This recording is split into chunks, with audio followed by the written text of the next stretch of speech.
കൂട്ടുകാരെ, ഇന്ന് നമ്മളുമായി ക്രിസ്മസ് വിശേഷങ്ങൾ പങ്കുവെക്കുന്നത് പൊടിമറ്റത്തിലെ റോസമ്മച്ചിയാണ്. അമ്മച്ചിയുടെ വാക്കുകളായി നമുക്ക് കാതോർക്കാം. ഹായ് അമ്മച്ചി, എന്തൊക്കെയുണ്ട് വിശേഷങ്ങൾ? ഞാൻ ആഗ്നസ്. മിഷൻ ലിങ്കിന്റെ ഭാഗമായാണ് ഞങ്ങൾ ഇന്ന് ഇവിടെ വന്നിരിക്കുന്നത്. വളരെ സന്തോഷം കേട്ടോ, എല്ലാവർക്കും നന്ദി ഇങ്ങനെ വന്ന് കാണാൻ, ഇങ്ങനെ ഒരവസരമൊക്കെ ഒരുക്കി തന്നതിന്.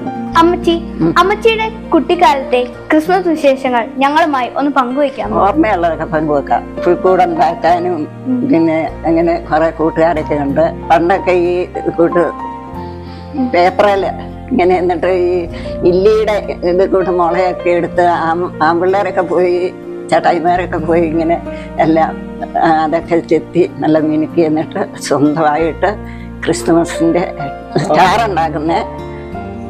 അതുകൊണ്ടാണ്. അത് കഴിഞ്ഞാൽ അതിൻ്റെ പുറത്തൊക്കെ ഇങ്ങനെ നല്ല പേപ്പറൊക്കെ ഇന്ന് പേപ്പറൊക്കെ വ്യത്യാസം വന്നു ഒട്ടിക്കുന്നതൊക്കെ. പിന്നെ ഇങ്ങനെ നോക്കിയിരിക്കുക രാത്രി പള്ളിയിൽ പോകാനുള്ള. അമ്മച്ചി, ഞങ്ങൾ 25 ദിവസവും പള്ളിയിൽ പോകുമ്പോൾ അച്ഛൻ ഞങ്ങൾക്ക് സമ്മാനങ്ങൾ തരാറുണ്ട്. അമ്മച്ചിയുടെ കാലത്തിൽ അത് എന്തെങ്കിലും നൽകാറുണ്ടായിരുന്നു? അന്ന് മോളെ സമ്മാനങ്ങളൊന്നും ഇന്നത്തെ പോലെ ഒന്നുമില്ല. പിന്നെ നമ്മൾ എന്നും പള്ളിയിലൊക്കെ പോകും. 25 ദിവസം പള്ളിയിൽ പോകും, കുർബാന കാണും. അമ്മച്ചി, അന്നത്തെ കാലത്തെ നോമ്പുകാലങ്ങളെ കുറിച്ച് ഒന്ന് പറയാമോ? പറയാമല്ലോ മോളെ. അന്നത്തെ കാലത്ത് ഞങ്ങള് പിന്നെ ഒത്തിരി വീടൊക്കെ അടുത്തൊക്കെ ഉണ്ട്. അപ്പം ഞങ്ങളിന്നും 25 ദിവസവും പള്ളിയിൽ പോകും.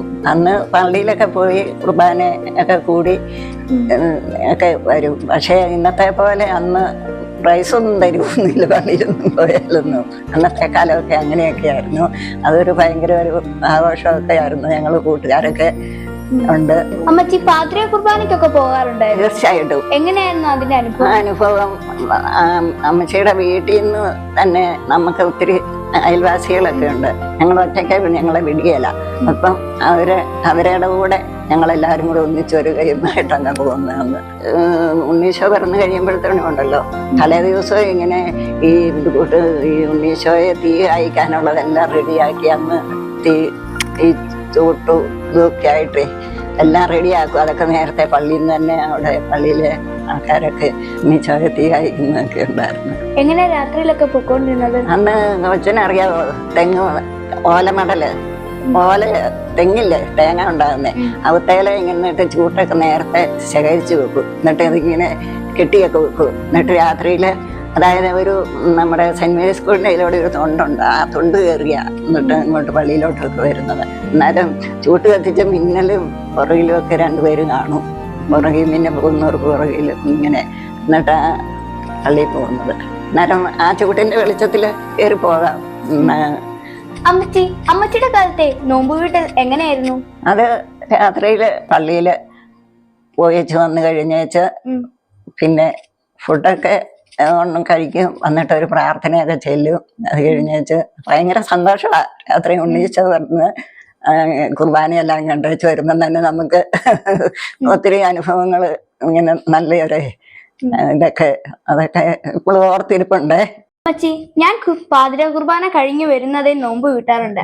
അമ്മച്ചിയുടെ കാലത്ത് അങ്ങനെയൊക്കെ ആയിരുന്നു? ഞങ്ങള് വരുമ്പോളെ അങ്ങനെ എന്നെ കയ്യിൽ ഇച്ചിരി കട്ടൻ കാപ്പിയൊക്കെ കുടിച്ച് പിന്നെ അപ്പമൊക്കെ ചുട്ട് തുടങ്ങുമ്പോഴേ ഇങ്ങനെ ഓരോന്നൊക്കെ എടുത്ത് കഴിക്കും. പിന്നെ എല്ലാവരും കൂടെ കൂടി കുറച്ചും കൂടെ കഴിഞ്ഞിട്ടൊക്കെ ആയിരുന്നു ഞങ്ങൾ ഭക്ഷണം കഴിക്കുന്നത്. അന്നേരം രാത്രി പിന്നെ ഭക്ഷണം അന്നൊക്കെ ഫുഡ് കഴിക്കുന്ന സമയമൊന്നും അങ്ങനെ നമുക്ക്. ഈ ക്രിസ്മസിൽ അമ്മച്ചിക്ക് എന്താണ് ഞങ്ങളോട് പറയാനുള്ളത്? നിങ്ങളോട് പറയാനുള്ളത്, ക്രിസ്തുമസ് കാലത്ത് എല്ലാ ദിവസവും പള്ളിയിൽ പോവുക, പിന്നെ കുർബാന സ്വീകരിച്ച് ഉണ്ണീശോയ്ക്ക് വേണ്ടിയിട്ട് കാഴ്ച വെച്ച് അത് കഴിഞ്ഞ് നല്ല കുട്ടികളായിട്ട് വരിക. ഇത്രയും സമയം നമ്മൾ അമ്മച്ചിയുടെ ക്രിസ്മസ് വിശേഷങ്ങൾ കേൾക്കുകയായിരുന്നു. അമ്മച്ചിയുടെ ഈ അനുഭവങ്ങൾ ഉൾക്കൊണ്ട് നമുക്കും നമ്മുടെ ഈ ക്രിസ്മസ് മനോഹരമാക്കാം. താങ്ക് യു അമ്മച്ചി. അമ്മച്ചിക്ക് വേണ്ടിയിട്ടും പ്രാർത്ഥനയിൽ ഓർക്കുക, പ്രാർത്ഥിക്കുക കേട്ടോ.